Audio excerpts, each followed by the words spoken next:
Napapansin ko na parang nabibili na naman ang anak ko. Madalas niya sinasabi na, ano po, say it again, mamay.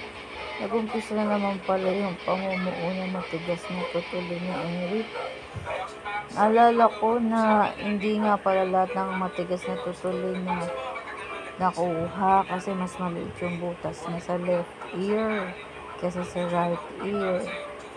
Pero sabi naman ni Doc, okay lang naman daw yun basta hindi siya masakit tsaka hindi nabingi.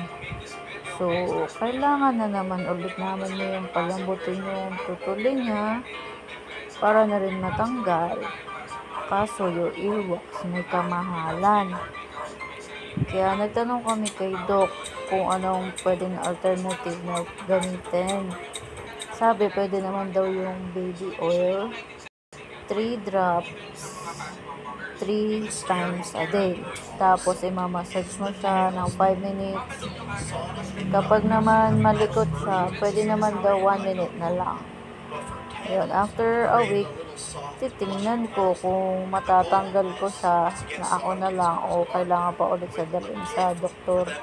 Ipa-flash yung tenga niya katulad nung ginawa sa kanya last 3 years ago na ata yun. So, ayun lang mga mi, pwede pala ang baby oil. Like and subscribe na lang para ma-update kayo sa susunod na upload ko. Titingnan ko kung matatanggal ko talaga. Salamat, babu.